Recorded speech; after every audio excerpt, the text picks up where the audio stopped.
Hi, I'm Amy Parsons, president of Colorado State University and host of the Next 150 podcast. We have so many remarkable people in our community, and this is where we're going to hear their stories. We're going to get their perspectives on CSU's next 150 years and gather their very best advice for today's CSU students. Let's get started, Rams. Hi Rams, Amy Parsons here with another episode of CSU's Next 150, and today I'm very excited to have our very own Dr. Marion Underwood with us, our Provost and Executive Vice President. Welcome to the studio. Thank you very much. It's a pleasure to be here. Well, for those of you who are watching, you might see that we are in new space that we haven't been in before. So this is the first episode that we're doing in the new space. What do you think about the new space? I think it's beautiful. I never saw the old space, but this looks really nice. The old space was my office. So this is lovely. So this is great. Yeah. One thing that I am adding to the studio, and I just want to show you this, Marion, I'll show on the camera. Look at this beautiful cross stitch of a ram. This was actually given to me just yesterday by an employee on campus who was inspired to make this by a previous podcast episode, the one with Jenny Kavnar, where she talks about how a stitch is an analogy through about a student's journey through CSU and where it ends. And so she was so inspired to create this. Isn't it beautiful? It is beautiful. It is. So this is going to be a new addition to the podcast studio, but I'll just keep it here for today. So Marion, in previous podcast episodes, we start with a random question that we draw from the bowl. So we're going to do that today. So Go ahead and draw a number, and that'll tell us what question we're going to start with. The number is 2. Okay. So this says we're both supposed to share a fact we love about CSU. You go first. Okay. It's really a set of facts, but I love that CSU is a university with a deep commitment to access, to equity, but also excellence on every dimension. We offer so many outstanding academic programs. We have a phenomenal research enterprise, and I love that more than 5,000 of our students work in labs or studios, or they work closely with faculty on their research or artistry. That's incredible for a university of our size. Yeah, that is amazing. That's you wrapped up so much in that one beautiful answer. I was going to say something that I've really been thinking about CSU is just how engaged our student leaders are, our student government, and especially in an election year, how focused they are on getting other students registered to vote, participating in democracy, joining clubs, whether it's ASCSU or something else.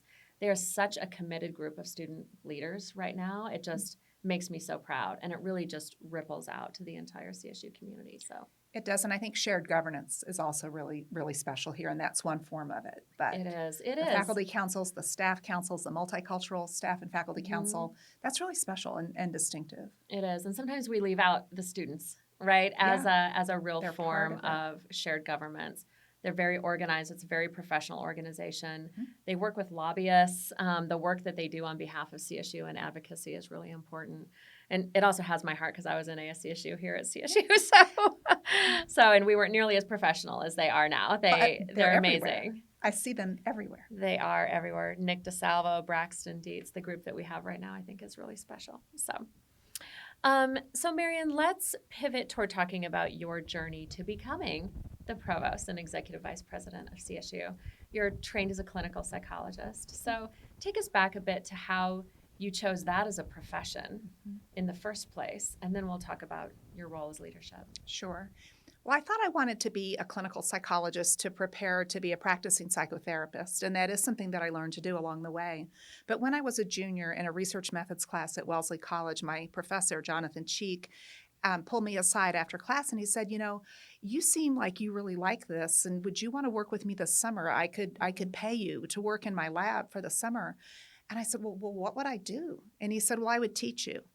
And that was life-changing because he showed me just how amazing and magical research could be, and I fell in love with it. And so I still pursued clinical psychology because clinical psychologists are educated to be researchers and clinicians. Mm-hmm. But that was a pivotal moment. So I went to graduate school at Duke University in Durham, North Carolina, and I was fortunate to have a number of offers of admission, but I chose that place because of the person who I would be working with, John Cooey, still a lifelong mentor. Mm-hmm.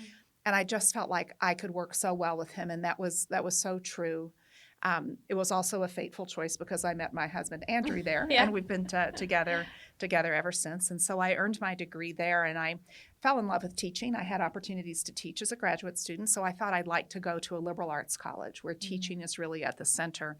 So I started my career at Reed College in Portland, Oregon, which was just a wonderful place and outstanding, fiercely intellectual students who I think really taught me a lot about how to teach, how to lead discussions.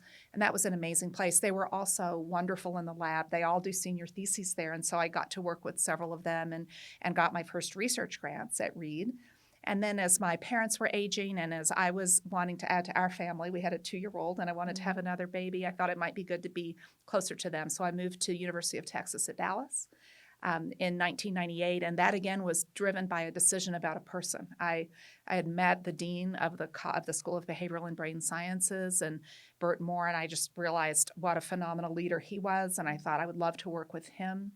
And I was there 20 years as a very happy faculty member, teaching, doing research, and I would be invited to do administrative roles or to lead programs. And I would always say, oh, no, I want to really focus on my teaching and my research, but I'll do projects. I would love to do projects. And so I did a number of those projects, and the provost there told me after a while, you will say yes to me one day. And I said, why? And he said, because you'll be tired of having administration done to you. But I never got there because I had this great dean and mentor. I was approached about being the graduate dean in 2015, and it seemed like it wasn't a good fit because my heart had been in undergraduate education. But I talked to my mentors, and they said, that's a great job. You work across the whole university. So I did that. I had the opportunity to build a great team. Really enjoyed that, expected to do that for a very long time, and then was recruited for a dean position at Purdue University in West Lafayette. And that was a wonderful opportunity to lead a College of Health and Human Sciences. It was just a great fit for my discipline. And that was a wonderful opportunity to be at an innovative, fast-moving, forward-thinking university. And I was happy there it was possible to pursue my research career while being a dean. And it meant a lot to me there. I was selected as a university distinguished professor, which is like a faculty-led process like it is here. And that's one of my proudest honors. But when the pandemic hit, I realized I just poured myself into leading that college through that transition. And that's what I started to do more and more. So I thought I would be there for the rest of my career. And then I was contacted about this position at Colorado State by Dean Lisa Youngblade. And I didn't know, I knew Colorado State was excellent, but I didn't know how excellent until I looked at the position description. And the position was attractive to me because it's a Provost positions are configured differently, and this is a strong one, provost and executive vice president, and it's positioned as number 2 to you. And after meeting you, I thought, I want to come work to advance her initiatives, to advance your initiatives. I also really appreciate that I have the chance to work with outstanding academic deans of the graduate school, deans of libraries, phenomenal teams. I really like here that the provost and executive vice president oversees the Office of Research, Enrollment and Access, and Student Affairs, each of whom are led by dynamic, phenomenal leaders. But it's such a great chance to collaborate to try to influence everything about a student's experience. Yeah, so you've been here, is it almost a year now? I started in January, so just about 9 months. So we're going on a year now. So it's a dangerous question for me to ask, but I'm going to ask it. How's it going, or what has been most surprising to you about moving into this role of provost and executive vice president? I worked closely with wonderful provosts, so I think I knew what the role would be like and the magnitude of the role. I think the surprise has really been the combination at Colorado State of deep caring for students, really a deep dedication to teaching, and also the outstanding research enterprise. That is a rare combination. And that caring community coupled with the excellence in research, excellence in extension and engagement, like that is so amazing and distinctive. Yeah. And I knew it before I got here, but I didn't know how deeply it's lived. The other really happy surprise has been shared governance. This is the strongest shared governance I've seen at any university. No, I'm glad to hear you say that. That's something we've been proud of at CSU for a long time. So it's great to have that outside perspective. Yeah. And also shout out to Dean Lisa Youngblade for reaching out to you in the first place. That's a great story. Yeah. So I'm glad that she reached out to you and that you were interested in looking at CSU. What are you most looking forward to in year 2? You've got a couple months left of year 1, but looking at year 2, what does that look like for you that's maybe different from your first year? I think so much of it will be a continuation. I'm still on a steep learning curve, and I'm just so enjoying Yeah. chances to get to know faculty and students and staff. But in year 2, I'm looking forward to adding some new team members we've hired recently, to working with the faculty on some really innovative things we want to do with our curriculum to highlight our distinctive excellence at CSU. I'm really excited about the university's work in climate and sustainability, the opportunity to develop new academic programs. CSU deserves so much more recognition, I think, than we receive. I think this is a place of humility where people don't maybe toot our own horns loud enough. So I'm looking forward to trying to help us get the recognition we deserve. The university, the faculty, the staff, the students. This is an outstanding university. Yeah, I'm right there with you on that. I look forward to working with you in that. You mentioned when you were talking about your journey to this position, having mentors along the way. Talk about what you can do in your role as provost and EVP to sort of cultivate that environment of people being mentors and searching for mentors for themselves. Sure. There's so many practical things I can do, but I think one important thing is to really always lead by example and acknowledging that we're all works in progress because we are. And I need mentors. And I'm always trying to be better and to learn from every day. And I think being open about that helps create a culture where it's perfectly acceptable to ask for help, to ask for mentors. I'm delighted that the Faculty Affairs Office leads a number of mentoring programs, including one for chairs and heads who really do set the tone and the climate in their units. So there's those practical things. I've been approached by several people since being here who've straight up asked me, like, would you be my mentor in this disciplinary mentoring program? Or I'm thinking about this new position, would you mentor me? And I always say yes, but I always believe that that's really about mentoring each other because these people have experiences I don't have. I learn so much from that. I think it's worth talking about. I think it's worth modeling that even leaders need mentors. And so our 3 new deans each have a mentor, a peer dean mentor. And I, talked to them about it and would they be open to it? And I had some ideas of who might be good and everybody happily agreed. And everybody has networks of mentors. But when a person's brand new, they need somebody to start. They need somebody they can call and somebody who will invite them out to lunch or out to coffee and help them feel included. Well, you mentioned our 2 new deans. We've built what I think is a very remarkable leadership team here at CSU. I concur. And when you look at it, you can't help but notice how many of them are women. Not just you and I, but our vice president for research, maybe 6 of our 8 deans right now, vice president for Office of Inclusive Excellence and Student Affairs are women, which is remarkable. I love that. Is that unusual, I think, given the number of institutions that you've worked in and what you've seen? It's unusual. This is my 4th university. It's unusual compared to places I've been, and I think it's unusual nationally. What I know is true of the hires that I've been involved in, so the new deans, each was selected because they are the most outstanding person for the job. I think we see more women in leadership pipelines in higher education. And here I'll talk like the psychologist I am. And it'll sound like I'm talking in broad sweeping stereotypes, but I think it is true that women are socialized to be able to consider others' needs in addition to our own. And we have experiences that help us think of multiple people's needs at the same time. And I think we are socialized to listen and socialized to be a little bit more conciliatory. And I think those skills serve us well as long as we have the courage to speak up, lean into who we are, be bold about our ideas. I think that combination for women who have the interest in leadership serves us very well. And I think there's scientific evidence that women leaders of countries the countries that had women leaders fared a little bit better in the pandemic in terms of some of the health outcomes.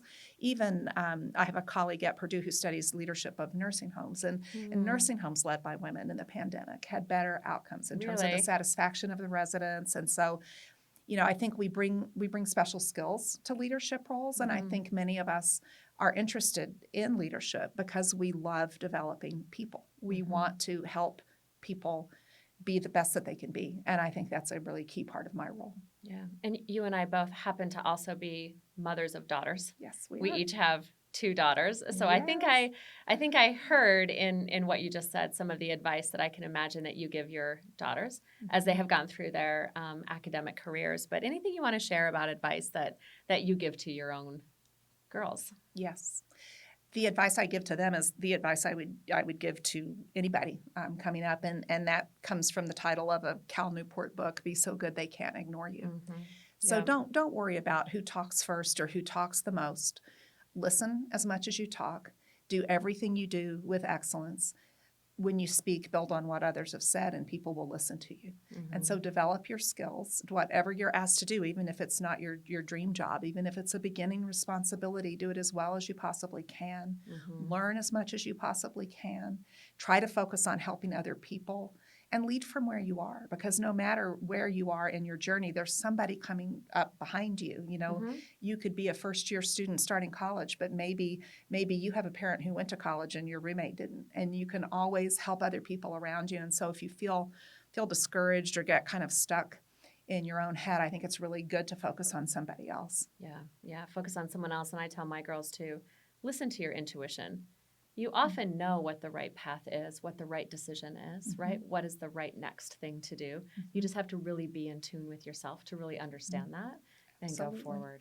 Absolutely. I'm fortunate to have both of my girls here at CSU, a freshman and a junior. And especially in my junior, the development I've seen from her in college, the maturity and how she sees herself and her place in the world and how she's navigating things is absolutely remarkable. It's so satisfying, I think, as a parent and a university leader Yeah. to actually see firsthand the development of these students in their undergraduate careers, taking things from their job that they're doing, from research, from classes that might have nothing to do with their major, but around the dinner table, that's what they're talking about and thinking about, and that development is absolutely amazing.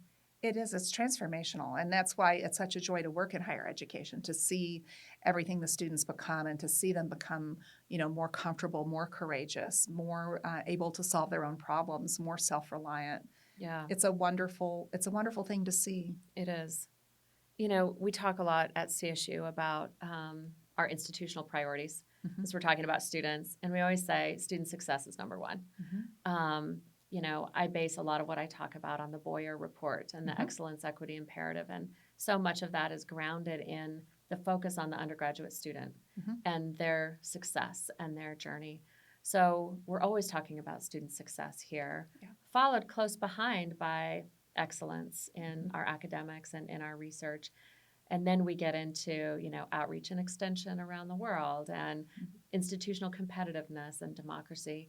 Talk about how your role as the provost and the executive vice president works with those priorities in your day-to-day work and sort of set the course for the academic enterprise.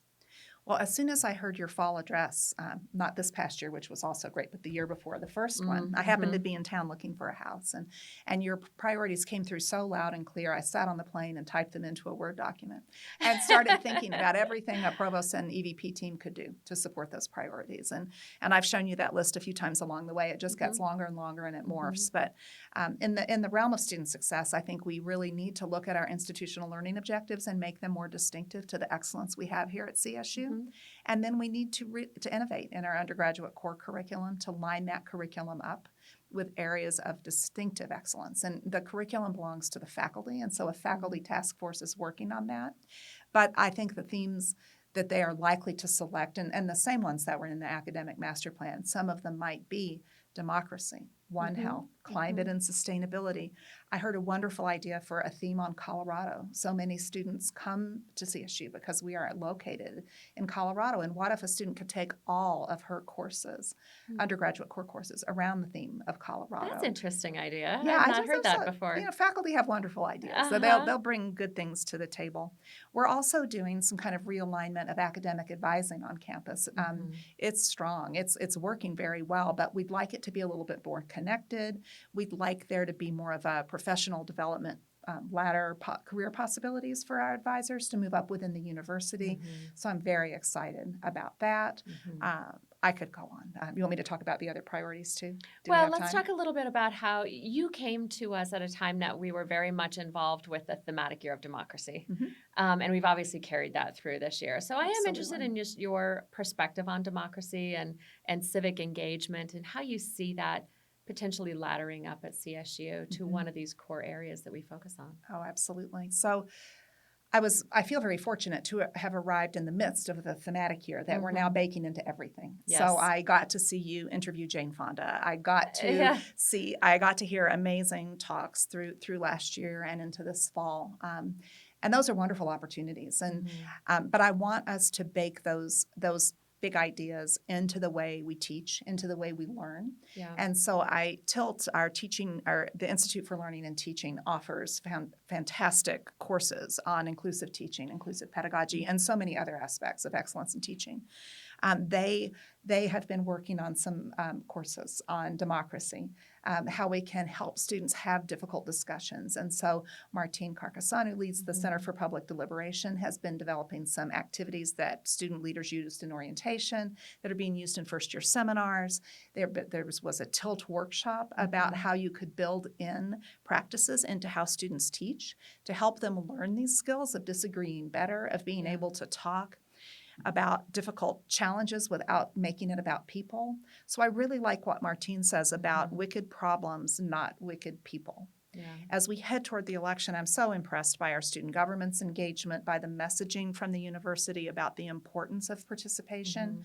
I'm hoping to send a message to our faculty soon to help them get ready for this election season as we think about, I think we all need to think about how we can speak in ways that make it possible for students across the political spectrum to feel comfortable, to feel good about sharing their perspectives, how we can cope with some anxiety that people might be feeling as the election season unfolds, how we can cope with that for ourselves, how we can cope with it for our students. And then also just what are pedagogical strategies? What can you do in a classroom? There's been some really nice offerings from the Chronicle of Higher Education, including a piece that was titled, "Students Don't Like It When Faculty Ignore Public Events." And so I think there is wisdom in briefly acknowledging it. And in some classes, teaching about the election. That's more appropriate in some disciplines than others. Right. And again, TILT has developed just a fantastic election toolkit. And our College of Liberal Arts is going to offer a wonderful session called Teaching After the Election. And at first they were offering it just for the College of Liberal Arts, but it looks so good. I called our new dean, Kirsten Thorson, and I said, "Is it okay if I invite the whole faculty?" And she graciously said yes. That's wonderful. So, How timely. I'd love to be able to see that. yeah. Well, you touched on several really important things, I think, there, and that when we talk about a student's academic journey coming through, there's so much more to student success than just the academic journey. And you talked about anxiety around the election. Students are dealing with a whole variety of stressors and mental health issues on campus. And so drawing on your experience as a psychologist and thinking about now how we best support our students in this area, how are you viewing that today and what we at CSU, higher ed in general, ought to be doing to really support our students and their mental health as they go through their academic journey with us? Oh, I think there's so much we can do. So many things have changed about teaching and learning with the advent of technology. And I'll put in a quick plug. I'm hosting the Provost Ethics Colloquium on mental health and higher education by Dr. Katie Rose Guest-Pryal, who wrote a book called A Light in the Tower, A Reckoning for Mental Health in Higher Education. And she makes so many excellent points in that book that I wholeheartedly endorse. So everything about higher education is about our minds. It's about learning, being smart. Some of us worry a lot. Are we smart enough to be here? Are we intellectual? Do we fit in? We're trying to improve our minds. But if we're struggling with depression or anxiety, that compromises our ability to teach and to learn. And there's a lot of stigma around mental illness, especially in a university community where brilliance is valued and where people think it's all or nothing. You're brilliant or you're nothing. And we know that's not true. I think as teachers, we can take seriously our responsibility to challenge and inspire students, but really think about how we set up our classes to make it more possible for all students to learn. So Dr. Pryal talks about good hard and bad hard. And good hard is offering students challenging material, challenging ideas, challenging assignments. Bad hard is things that make our lives harder, make their lives harder, like really strict attendance policies or, punitive things that feel a little bit like busy work. That's hard on the faculty. It's hard on the students. Everything about teaching and learning has changed with the advent of technology, and we need to change how we think about it. And here, TILT is leading the way again in inclusive pedagogy, and that's a lot of what Dr. Pryal responds to. University communities need to set up everything. We need to be mindful that everything in our community should be fostering well-being. We need to be offering students opportunities for belonging from the time they show up. We need a range of organizations, a range of activities where everybody who's feeling a little lonely might feel comfortable showing up to something. We need to create a climate where it's okay to sit down at a table with people you don't know and feel like you'll be welcomed. We need a really strong counseling center, which we have. CSU should be very, very proud of the health network and the counseling center and their innovative service model, but they need more resources. We need more competitive salaries. I think we need a virtual tool for 24/7 online access to counseling and therapy, but we all need to be more mindful. Most of us will struggle with mental illness to some degree in our lifetimes. I think as leaders, we need to model taking care of ourselves. So as we're getting close to the end of our time, I always like to end talking about students. So we're talking about students now and their mental health and the ways that we can support them on their journey. Can you share with us how you view advice for students who might be thinking about college? Maybe they're in high school, wondering if college is for them or not. What's the value of a college degree as they're thinking about, can I afford it? Is it worth it to go to college? I certainly have a strong opinion about it, but what advice would you give to those students as they're thinking about whether or not to go to college? Yeah. I think it's important for every student to consider whether they're ready for it at this point in their lives. And some are ready at 17 and 18, and some are ready at 21, and some are ready later. If there's any part of a student who's wondering, can I do it? Am I smart enough? Try to quiet that voice, because know that colleges and universities are full of people who want to help students thrive. We want to welcome students from all kinds of backgrounds, and we want to challenge them, but we want to offer a high level of support. So I think it's a very reasonable question to ask, am I ready to do this at this point in my life? Is this what I want to do? If it is what you want, come. And think about choosing a large university where you can work with faculty who are on the cutting edge of their disciplines. That a large university can offer so many wonderful opportunities for your learning, academic programs. Know that it's okay if you don't know exactly what you want to do. That is completely normal. Come, start. We'll help you figure it out. Yeah, and be involved in research, right? Absolutely. I think that is such an important part of a big research institution like this is the undergraduate experience and opportunities there. So let's pivot to the students who are here at CSU, maybe the brand new students who are in their first or second years. Advice for them as they are navigating their way through the system. I think just learn as much as possible. Be open.